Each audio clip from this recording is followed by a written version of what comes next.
ეგები აი ამ ორი გუნდის, თუმცა ერთი რისი თქმაც შეიძლება ნამდვილად ეს მომენტი ვნახოთ, იქ თამაშგარეში იყო მეშახტეს ფეხბურთელი, მაგრამ შედება გაგრძელდა ბურდულის დარტყმა და ბერუაშვილის მოგერიება აქტიურად დაიწყო მეშახტემ თამაში და უკვე მომენტებიც იქმნება. დატოვებას ბურდული დატოვეს უმეთვალყურეოდ, მან მახვილი კუთხიდან საკმაოდ სახიფათოდ დაარტყა, ქურდაძე მცველი იყო ჩასული საჯარიმოში სტანდარტულ გაგრასა და დინამო თბილისის დაპირისპირებას 20 საათზე დაიწყება ეს მატჩი და მივადევნებთ თვალს.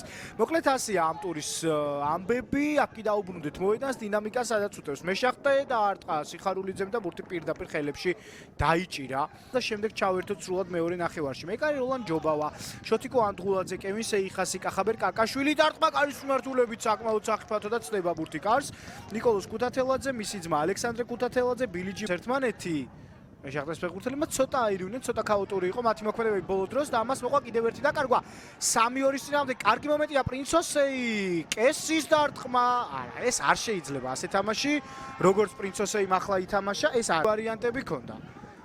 აი აქ ორი თანაგუნდელი იყო იდეალურ სიტუაციაში, მარჯვნივ თანამემამულე სოლომონ კესი, მარცხნივ ჟანი შეიძლებოდა უფრო ადრე პასის გაკეთება, თუ თავად აპირებდა დარტყმას, უკეთ უნდა დაერტყა, მაგრამ საკუთარ თავზე აიღო თამაში და ვერ დაარტყა საბოლოოდ.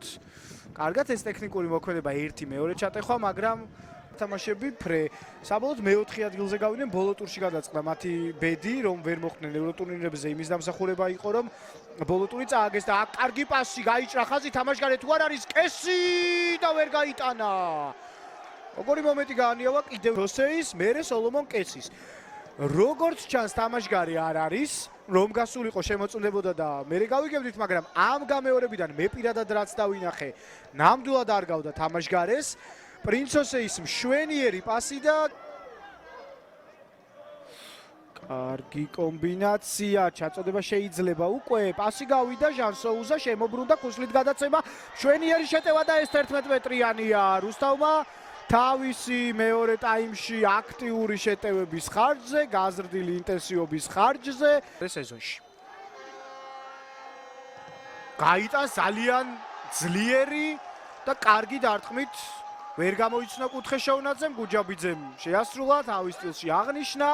ერთთან 92 წუთზე წინა ტურში შეაგდო, ზედიზედ მეორე შეხვედრაში შეაგდო და უკვე მატჩის მიწურულს უახლოვდებით და ვინიცის გამარჯვების გამოდგეს. იბერიასთან იქ გამათანაბრებელი ანგარიშის გამხსნელი გაიტანა. მოკლედ კაპიტანს რუსთავისა ძალიან მაგარი სეზონი აქვს. და გამოყვანა ჩაწოდება ვნახოთ ჯერ გამოტანილია ბურთი. ესე სეიხასი აბრუნებს, კარგი პასი გამოვიდა, ფაცაცია. კიდევ ერთი რეალური მომენტი გაანიავა. არ არის ხშირი და ესე მოძებნეს არც თუ ისე პოპულარულ ჩემპიონატში, თანაც ფინეთის არა დაუშვათ წამყვან კლუბებში, ქვედა ლიგის საშუალო გუნდებში.